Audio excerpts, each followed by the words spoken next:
السلام علیکم، کیسے ہیں دینی کلب کے ویورز؟ امید کرتی ہوں سب اچھے ہوں گے۔ جب انسان کے لیے اچھا وقت قریب ہوتا ہے یا پھر جو چیزیں اس کو اب تک ناممکن لگتی تھی ان کا مل جانا قریب ہوتا ہے تو اللہ تعالیٰ اپنی رحمت سے کچھ نشانیاں ظاہر کرتا ہے۔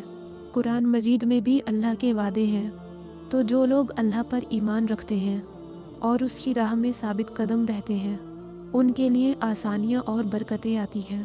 حدیثوں میں بھی یہ بتایا گیا ہے کہ اللہ اپنے بندے کی محنت اور اخلاص کو کبھی ضائع نہیں کرتا۔ اس طرح جب انسان صبر اور شکر سے کام لیتا ہے تو اللہ تعالیٰ اس کے لیے راستے آسان کر دیتا ہے۔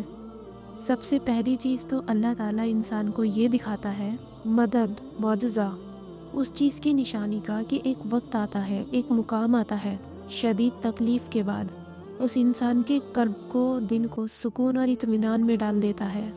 اس کے راستے میں چھوٹے چھوٹے اشارے اور موقع پیدا کرتا ہے جو اسے مشکل سے آسانی کی طرف لے جاتے ہیں۔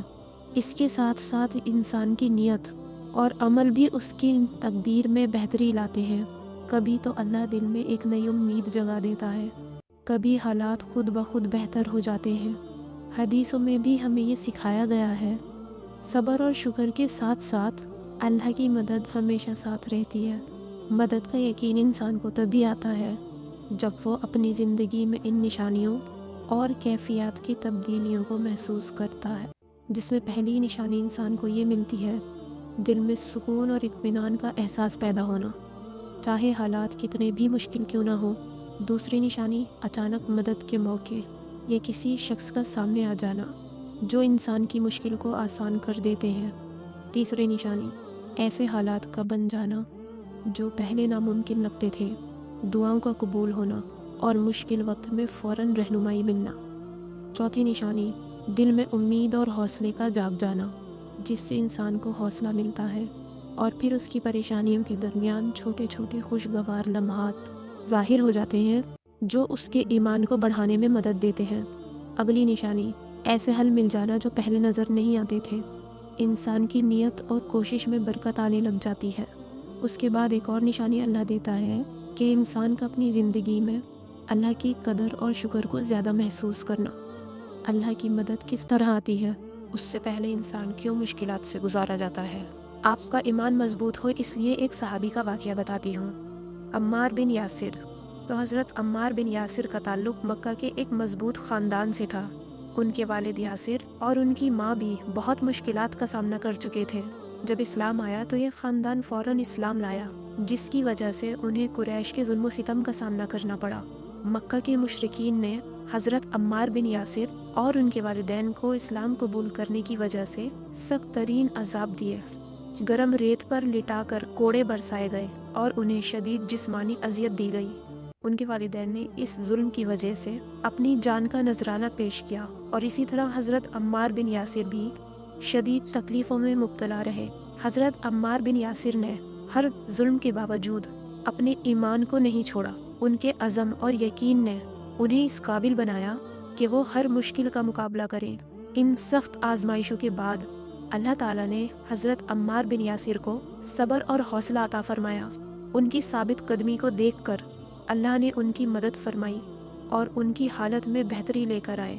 بعد میں اسلام کے پھیلاؤ اور مسلمانوں کی طاقت کے ساتھ حضرت عمار بن یاسر کو بھی اس قدر مقام ملا کہ ان کی قربانیاں اور صبر کو اللہ نے قبول فرمایا اور اس کے بعد انہیں ایک بلند مقام عطا فرمایا۔ حضرت عمار بن یاسر کا یہ واقعہ آپ لوگوں کو کیا سمجھ دے رہا ہے؟ آپ لوگ اندازہ بھی کر سکتے ہیں کہ ایک عام انسان اس لیول کی آزمائش پار نہیں کر سکتا۔ صحابی ہیں، ان کا مقام بہت بڑا ہے اور مقام کے مطابق ہی انسان کے اوپر آزمائش آتی ہے۔ آزمائش بڑی آئے یا چھوٹی آئے، لیکن وہ آپ کے لیے ایک لیسن لے کر آتی ہے، کیونکہ آزمائش کے دوران کوئی مدد نہیں آتی، مدد کی چھوٹی سی کرن بھی کہیں نہیں دکھتی۔ حالات اتنے بدترین نظر آتے ہیں کہ وہاں اچھے سے اچھا بندہ بھی لڑکھڑا کر گر جائے کہ وہ ایمان پر قائم ہو تو کیسے ہو۔ اللہ نے آپ لوگوں کے درمیان یہ واقعات کیوں زندہ رکھے ہوئے ہیں؟ تاکہ آپ لوگ غور کریں کہ آپ وہ پہلے انسان نہیں ہیں کہ جن کو ایسے حالات میں ڈالا گیا ہے جہاں اندھیرے اور صرف بند دروازے نظر آتے ہیں، بلکہ کئی صدیوں سے یہ سلسلہ چلا آ رہا ہے۔ آزمائش کے دوران کوئی ہلچل نہیں ہوتی، جو آپ ڈیمانڈ کرتی ہیں نا کہ کچھ کیوں نہیں ہو رہا، کیونکہ ابھی آپ کا ٹیسٹ تو ختم ہوا ہی نہیں، اور آپ پہلے ہی گیو اپ کرنے کی سوچ لیتے ہیں کہ یہ سب کہنے اور سننے کی باتیں ہیں، بس میرے حصے میں کچھ نہیں ہے۔ یاد رکھیں، جو لوگ ایسی باتیں کرتے ہیں نا، ان لوگوں کے حصے میں واقعی کچھ نہیں ہوتا، لیکن جو بندہ یہ جان جاتا ہے کہ نہیں، یہ خاموشی ایک اللہ کا الارم ہے، ایک سائن ہے، مجھے ٹیسٹ کیا جا رہا ہے، میں پیچھے نہیں ہٹوں گا، میرے دل میں اللہ نے یہ خیال ڈالا ہے نا، خیال ڈالنے والی ذات بھی تو اللہ کی ہے، تو میں اس سے پھر لے کر ہی رہوں گا، وہ مجھے انتظار سے گزروا رہا ہے کیونکہ میرے ایمان کو ٹیسٹ کر رہا ہے۔ کیا آپ لوگوں نے کبھی غور کیا ہے کہ انسان اتنے مشکل وقت میں ہوتا ہے، اچانک اللہ مدد کے ذریعے بنا دیتا ہے، کیونکہ اللہ جس کو دینے کا ارادہ رکھتا ہے تو اس کے لیے اچانک ہی مدد بھیجتا ہے، اس کو حیران کرتا ہے۔ ہو سکتا ہے وہ معجزہ فوراً نہ ہو، لیکن کچھ اسباب کا ٹکراؤ ہو، جیسے کہ مشکل حالات میں کوئی مددگار کا مل جانا یا کوئی مسئلہ خود بخود حل ہو جانا۔ اسی طرح جب انسان اپنے دل کو مثبت خیالات سے بھر دیتا ہے تو اللہ کی طرف سے بھی آسانیاں نصیب ہوتی ہیں۔ اس کے علاوہ ہمیں یہ بھی سمجھ آتا ہے کہ جب اللہ کے حکم پر انسان چلتا ہے اور اپنی نیت کو صاف رکھتا ہے تو اللہ ہمیں ایسے موقع دیتے چلا جاتا ہے جس سے ہماری زندگی میں بہتری آنے لگتی ہے۔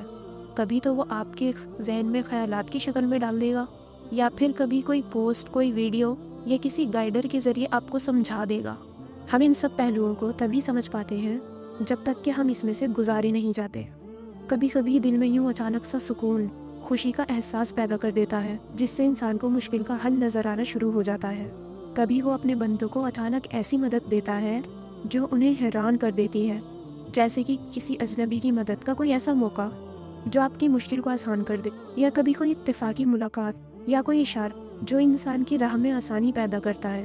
اس سے یہ پتہ چلتا ہے کہ اللہ اپنے بندوں کو مشکلات میں صبر اور حوصلہ دینے کے لیے بھی نشانیاں بھیجتا ہے۔ کبھی کبھی حالات خود بخود ایسے بدل جاتے ہیں کہ انسان کو لگتا ہے جیسے کوئی خفیہ مدد موجود ہے۔ اسی طرح انسان کی نیت اور اخلاص اللہ کی طرف سے آنے والی برکتوں کا باعث بنتے ہیں۔ جب انسان اپنے دل کو اللہ کی محبت سے بھرتا ہے تو اللہ بھی اس کے راستے میں آسانیاں پیدا کرنا شروع کر دیتے ہیں۔ ان سب خوبصورت پہلوؤں کو انسان آہستہ آہستہ سمجھنے لگتا ہے، اور ایک نئی روشنی کی کرن اسے نظر آنے لگتی ہے کہ ہاں، اللہ کے اشارے آ رہے ہیں، وہ مجھے موقع دے رہا ہے۔ کبھی اللہ کی مدد ایسے انداز میں آتی ہے کہ انسان کو خود بھی حیرت ہوتی ہے کہ اس کے ساتھ ساتھ اللہ تعالیٰ اپنے بندوں کو آزمائش کے ذریعے ان کے درجات بلند کر رہا ہے اور ان کی روحانی ترقی کا بھی سبب بنتے ہیں۔ اس طرح اللہ کی مدد اور رحمت ہمیشہ انسان کے ساتھ رہتی ہے۔ وہ صبر کے ذریعے اپنے بندے کو مضبوط سے مضبوط بناتا چلا جاتا ہے۔ جب انسان کسی مشکل میں ہوتا ہے تو اللہ اس کے دل کو طاقت عطا کرتا ہے اور اسے اپنے قریب محسوس کرتا ہے۔ کبھی کبھی اللہ تعالیٰ انسان کی دعاؤں کا جواب بھی بہت جلدی دیتا ہے، اور کبھی حالات کی تبدیلی کے ذریعے اپنی قدرت کا اظہار کرتا ہے۔ اس کے علاوہ اللہ کے انعامات، چھوٹے چھوٹے اشارے بھی مل رہے ہوتے ہیں جن سے لوگوں کی روحانی اور دنیاوی ترقی ممکن ہو رہی ہوتی ہے۔ کبھی اللہ کی مدد ایسے بھی آ جاتی ہے کہ انسان کو اپنی غلطیوں کا احساس ہونے لگ جاتا ہے اور وہ ان کی اصلاح کر پاتا ہے۔ اس کے علاوہ اللہ تعالیٰ اپنے بندوں کو آزمائش کے ذریعے طاقت اور حوصلہ یہ بڑھانا شروع کر دیتا ہے۔ اللہ کی رحمت یہ بھی ہے، وہ اپنے بندوں کے دلوں میں امید، یقین پیدا کرتا ہے اور ہر لمحہ انہیں یہ احساس دلاتا رہتا ہے کہ وہ تنہا نہیں ہے۔ اسی لیے تو وہ نشانیوں کا سلسلہ جاری رکھتا ہے تاکہ بندہ سکون میں آ جائے۔ اللہ کی رحمت سے انسان کو یہ احساس ہوتا ہے کہ ہر مشکل کے بعد واقعی آسانی آتی ہے۔ اس کے علاوہ اللہ تعالیٰ اپنے بندے کو رہنمائی کے لیے اپنے کلام اور نبیوں کی تعلیمات کے ذریعے ہدایت دیتا رہتا ہے۔ ہر قدم، ہر لمحے پر اللہ کی رہنمائی موجود ہوتی ہے، اور یہی چیزیں انسان کو امید اور حوصلہ دیتی ہیں کہ وہ مزید آگے بڑھتا چلا جاتا ہے۔ اور آپ لوگوں نے اس سفر میں یہ دیکھا ہوگا، جب بندہ اللہ کو یاد کرتا ہے تو امتحان ہوتے ہیں کہ وہ کتنا ثابت قدم ہے۔ ثابت قدمی ہی اصل صلاحیت ہے۔ یوں سمجھ لیں، دروازہ کھولنے کے لیے چابی چاہیے ہوتی ہے نا، تو ثابت قدمی اور توکل وہ چیز ہے، وہ چابی ہے جو آپ کے لیے دروازے کھولتی ہے، جس کے بعد مشکلات آسان ہوتی ہیں۔ وہ جان لیتا ہے کہ ہر مشکل پہلے سے زیادہ مضبوط بنانے کے لیے آتی ہے یا پرکھنے کے لیے آتی ہے۔ مشکل کا انعام آسانی ہے، آسانی کے بعد ایک اور امتحان آتا ہے، اور اس طرح زندگی آگے بڑھتی چلی جاتی ہے۔ اور مشکلات اور آسانیاں اصل میں زندگی کی دو طرزیں ہیں۔ جب تک انسان مشکل کو مشکل اور آسانی کو آسانی سمجھتا ہے، ان دونوں طرزوں رد و بدل ہوتی رہتی ہے۔ جو اصول ان دو طرزوں سے آزاد کرتا ہے وہ ہر شے کو من جانب اللہ سمجھ کر زندگی گزارتا ہے۔ جو لوگ ہر کام کا رخ اللہ کی طرف کر دیتے ہیں تو اللہ تعالیٰ ان کو بصیرت عطا فرماتا ہے، اور ذہن نافرمانی سے فرما برداری کی طرف جانا ناشکری ہے۔ جس وقت ذہن نافرمانی کی طرف جانے لگ جائے تو سمجھ جانا چاہیے کہ یہ نافرمانی کا پیٹرن ہے۔ شکر کرنے سے انسان صبر کرنا سیکھنا شروع ہو جاتا ہے، اور صبر یہ یقین ہے کہ اللہ میرے ساتھ۔ ذکر، شکر اور صبر یہ وہ ایسے عمل ہیں جو ذہن کو شکوک و شبہات اور منفی سوچوں سے دور رکھتا ہے۔ تو میں امید کرتی ہوں آج کی ویڈیو آپ کے لیے ہیلپ فل رہی ہوگی۔ ویڈیو اچھی لگی ہو تو کامنٹس میں ضرور بتائیں، لائک کریں اور کسی ضرورت مند کے ساتھ ضرور شیئر کریں۔ اللہ تعالیٰ ہم سب کو ہدایت جیسے قیمتی خزانے سے نواز دے اور ہم سب کی پریشانیوں کو دور فرمائے۔ آمین ثم آمین۔